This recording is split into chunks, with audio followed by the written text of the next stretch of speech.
What's up, everybody? Billy here, Respect the Game podcast, Buffalo Bills, Denver Broncos recap.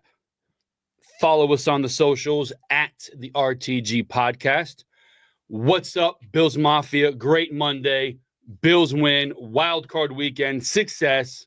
Hope you guys are doing great after the Denver Broncos game yesterday. Going off of what our preview was about, if you watched it, my one silly but true keys to the game: score more points than the other team. 31-7. I believe that was an accurate prediction. A great keys to the game by me. I'm very happy with that. Secondly, I mentioned coaching. One is going to do a better coaching job than the other. Buffalo won. Yes. Fantastic. Opportunity presented itself. Fake punt. Recovered by Denver. Buffalo's defense held.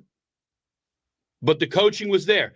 In the pregame, or in the postgame, Matt Ryan mentioned, if you were watching CBS after, great game for McDermott. He didn't have to do too much in-game. Matt Ryan said it. Regardless of how you feel about Matt Ryan, it is known amongst the football community, Bills coaching isn't top tier.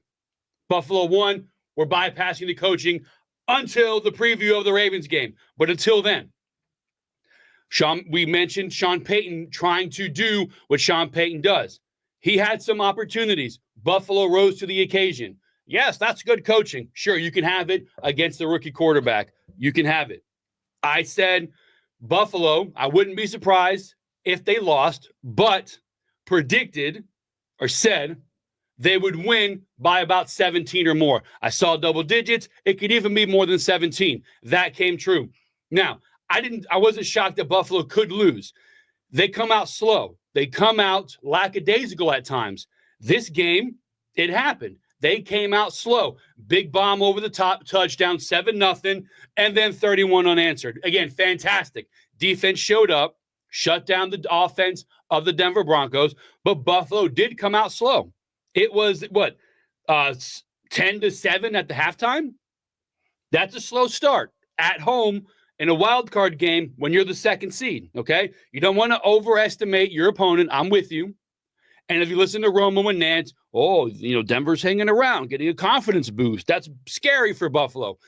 Announcers tell people stuff, but it makes people, when you get into some of these online chats, think that these guys know what they're talking about.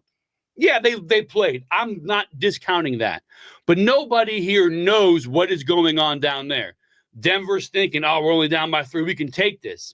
How come Buffalo's not thinking, man, we started slow. We're going to clobber them in the second half. Equal could be true. You know what I mean? Both could be accurate statements. Buffalo showed up. They beat Denver. Buffalo tends to go slow. They tend to dig themselves a hole at times and claw themselves back into the game and win. We saw it with the Patriots the first time they played them. We saw it with the Rams. One, we ended up coming back and winning. The team did. The other time, Bills lost.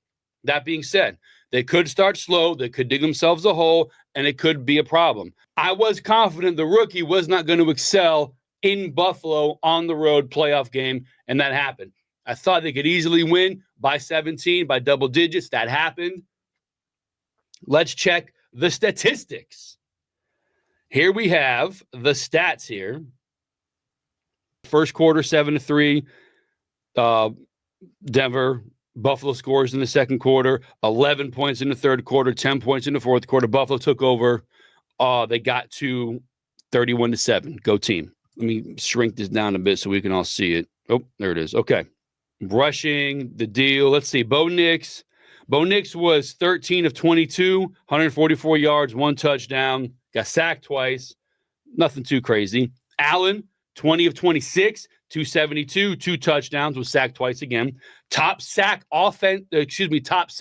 defense in the league, Denver, versus Buffalo, one of the fewest. It is because of Josh Allen's ability to get away. But the couple times he got sacked, Allen, Denver was there, man. That defense is no joke. In the future, Denver's going to be a serious team. Rushing, Knicks 4 for 43, Javonte Williams 7 for 29, and they had their other guys in there. Our rush game, Buffalo's, yes, 23 of 1 for 120, a touchdown. James Cook, I love it. I love the run game. I don't want Allen running around out there trying to play Superman every game. A balanced attack. I don't think the term game manager is an insult. I would love for Josh Allen to be a game manager. That means defense is doing its part. Run game is doing its part. And he is just there making everything look nice. I would love for Josh Allen to be a game manager. I do not think that is a bad term. Allen 8 for 43, Ty Johnson 9 for 44. Buffalo's run game was great. I mentioned that if Buffalo comes out in the first half and has 5 or more designed runs for Allen, they're lost. Did not happen. 1 or 2 designs, he broke a couple. A few, he stood in the pocket, got hit down by the goal line, should have run, didn't. Well, wish he would have. But Allen was controlled, 8 for 46, fantastic. Sutton, 5 for 75. Franklin, 2 for 54 with that long touchdown. Mims, 2 for 12. Devontae Williams, 2 for 14. Buffalo's defense showed up. Knicks looked confused. He did not get the ball where it needed to be. Buffalo's defense was on point. Buffalo's defense had to go against an offense down by double digits. That's how the defense is set to play. A big lead, tee off on the quarterback. No need for the run game. Buffalo would have such a big lead. The other team, Denver in this case, would have to pass their way back into the game. That's what happened. Played into the Bills' defensive scheme, and it worked beautifully. Buffalo, Shakir 6 for 61, Kincaid 3 for 47, Samuel 3 for 68. Way to move after the catch. That speed showed up. We've waited for it all season long to see what Samuel can do. We know he's got speed. It was a beautiful thing to watch. Johnson 2 for 26. That beautiful touchdown. The feet in the back, barely touching the end zone line right above it. Oh, it was lovely, lovely. Coleman 1 for 5, that 2-point conversion, big. Coleman's a presence out there. All right, he's a presence. He demands a little side eye where Allen can get the underneath. Beautiful. And then Matt Collins 1 for 19. Mention it every time. I will mention it every time. Penalties.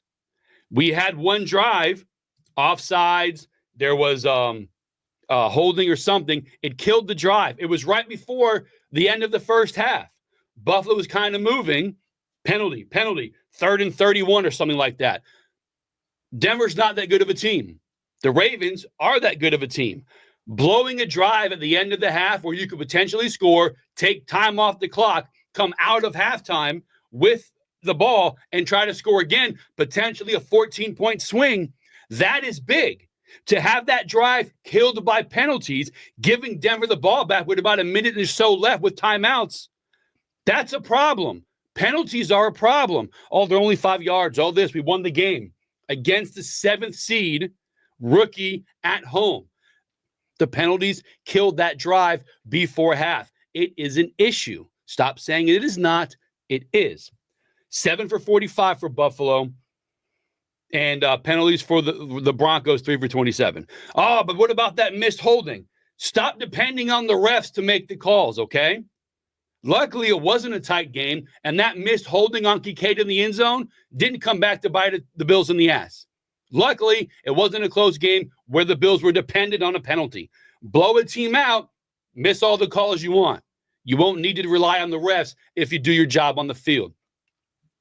Calm down with the penalties. That's the box score. Buffalo came out at home where they should have dominated and did dominate. We should be ecstatic, and I am, and I know you are. Bills Mafia. It was great. The penalties are an issue. It killed the drive, but it didn't hurt the team because we blew them out. That's great. But when you start going against better teams, you need to get this kind of stuff cleaned up. I know guys like this Anderson fellow who's in their offensive line doing whatever. Every time I see that guy on the field, he's always pushing someone, shoving someone. Ref is always talking to him, and he's always walking off to the sideline, throwing his hands in the air. If that causes a penalty, kills a drive, that's a problem. Mac Hollins at the end of the game, down to the 3-yard line, steps over the defender. Now, I don't think taunting is possible. They're grown professionals. If some guy points his finger at you and sticks his tongue at you and talks about your mommy and you get provoked, that's a you problem. Taunting should not be a penalty with grown men. It's the dumbest rule the NFL has. These are grown-ups. They're professionals, okay? But the rules are the rules. Holland steps over, Buffalo's down to the 3, 15-yard penalty, push him back. Another penalty, and they're only kicking field goals instead of 1st and goal from the 3. If the game was closer, that was a giant problem. That could have screwed up a potentially close game, go-ahead touchdown. Instead, it was a field goal from the 3-yard line. They get knocked back to outside of the 25. Penalties are a problem. If you start playing better teams, which Buffalo will be doing, you got to get it cleaned up. I thought Joe Brady called a hell of a game. The rushing, I am so happy with the run game. Cooks is looking great. Cook is looking great. Ty Johnson, timely. Ray Davis got knocked out. We hope he's okay. This was expected. Buffalo should have and did beat the Broncos. The Broncos in a year or two, when they get more in tune with Bo Nix and Sean Payton, that defense or that front 7, the sacks they led the league with, Denver's going to be good in a couple years. Buffalo's window, in my opinion, will always be open as long as Josh Allen is the quarterback. Joe Brady called a hell of a game. No wonder there's interest in him to go head coach other teams. Let's hope he takes Buffalo to a Super Bowl victoriously, and then he can go right off into the sunset somewhere else. That's it. That's the recap. Nothing crazy. Excited Buffalo won. You guys tell me what your thoughts are on the game at the RTG Podcast. Like, comment, subscribe, please and thank you. The preview of the Ravens will come out this Thursday. It's going to be interesting. I know you're happy. I'm happy. I want to see how it goes. This is going to be a great test for the Bills. But that'll be out Thursday. Denver recap. I love it. Go team. Go Bills. Talk to you guys again soon.